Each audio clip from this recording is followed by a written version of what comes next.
सुप्रभात बच्चों, आज हम देखेंगे इस पाठ का आखिरी अंश अर्थात प्रयोग के आधार पर शब्दों के कितने प्रकार हैं।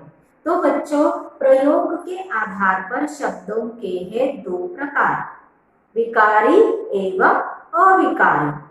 तो अब हम देखेंगे कि विकारी शब्द का अर्थ क्या है और अविकारी शब्द का अर्थ क्या है। तो विकारी शब्द यानी वो शब्द जिनमें परिवर्तन होता है, परिवर्तन अर्थात बदल होता है, जैसे संज्ञा, सर्वनाम, विशेषण और क्रिया। इन चारों शब्दों में परिवर्तन होता है। जैसे हमने लिया सर्वनाम, तुम, तुम्हारा, तुमको, तुमसे, उसने, उन्होंने, उनका। उसके बाद विशेषण अच्छा, अच्छी। उसके बाद में क्रिया जो है वो जाता है, जाती है, जाते हैं, करते हैं, करता है, करती है। तो इस तरह से यहाँ पर ये जो विकारी शब्द है इनमें परिवर्तन होता है, इसीलिए इन्हें कहते हैं विकारी शब्द। और इनमें परिवर्तन किस तरह से होता है? परिवर्तन होता है लिंग, वचन और कारक के अनुसार। अगर स्त्रीलिंग है तो क्रिया भी स्त्रीलिंग होगी। लड़की जाती है, लड़की खेलती है। अगर पुल्लिंग है तो लड़का जाता है, लड़का खेलता है। उसके बाद जो वचन है तो एक वचन में जो क्रिया है बदल जाती है, उसके बाद बहुवचन में भी जो क्रिया है वो बदल जाती है। तो ये जो सारे शब्द हैं ये बदलने वाले शब्द हैं, इनका लिंग, वचन और कारक के अनुसार बदल होता है, इसीलिए इन्हें कहते हैं विकारी शब्द। उसके बाद है अविकारी शब्द। अविकारी जो शब्द है उनमें कोई भी परिवर्तन नहीं होता है, तो ये है अपरिवर्तनीय। जिनको कहते हैं परिवर्तनीय और इनको कहते हैं अपरिवर्तनीय। अपरिवर्तनीय अर्थात जिनमें कोई भी बदल नहीं होता है, वो है अविकारी शब्द। अ लिखा है इसमें, अ यानी नहीं। तो इसके अविकारी शब्दों के भी चार प्रकार है, यानी चार तरह के शब्द है इसमें। क्रिया विशेषण, संबंध बोधक, समुच्चय बोधक एवं विस्मयादि बोधक।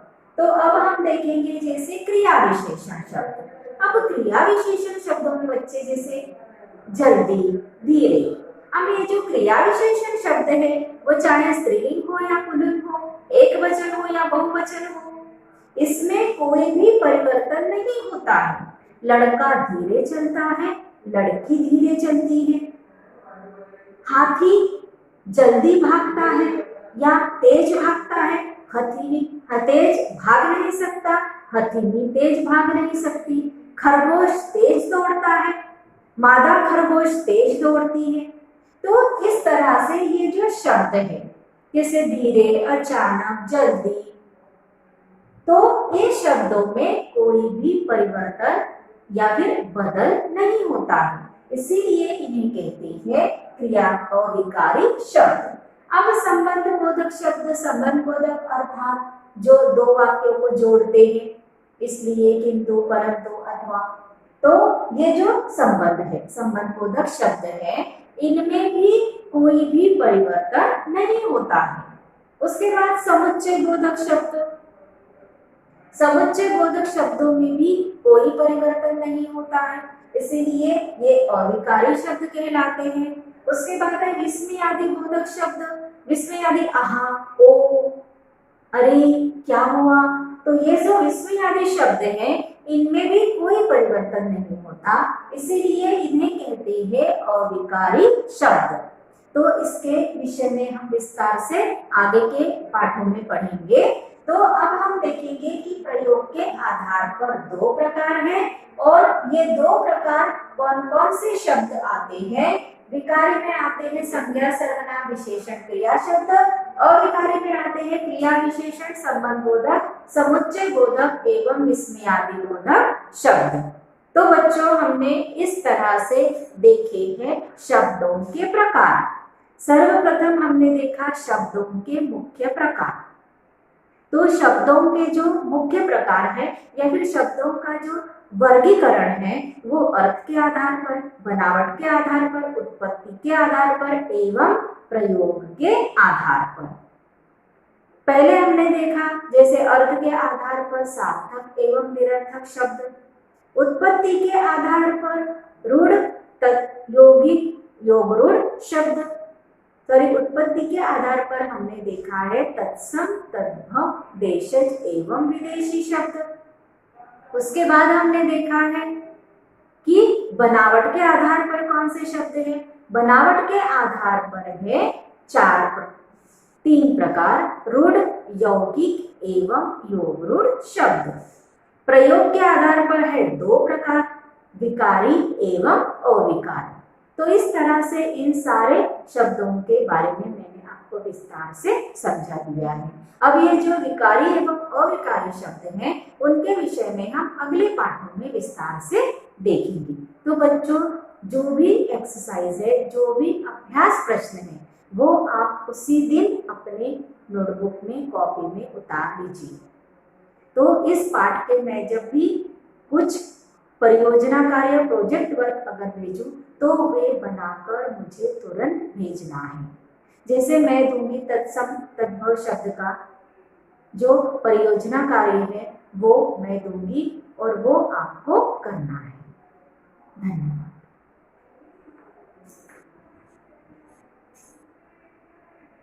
बच्चों आज हम देखेंगे इस पाठ का आखिरी अंश अर्थात प्रयोग के आधार पर शब्दों के कितने प्रकार हैं।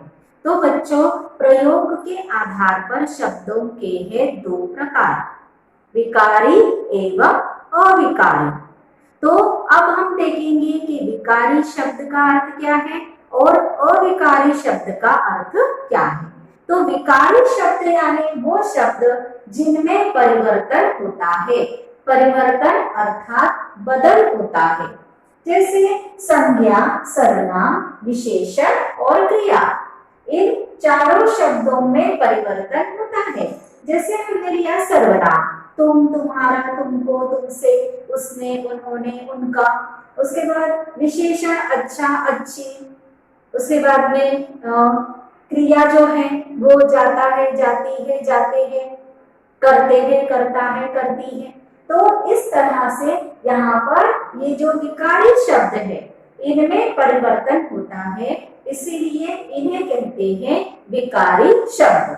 और इनमें परिवर्तन किस तरह से होता है, परिवर्तन होता है लिंग, वचन और कारक के अनुसार। अगर स्त्रीलिंग है तो क्रिया भी स्त्रीलिंग होगी।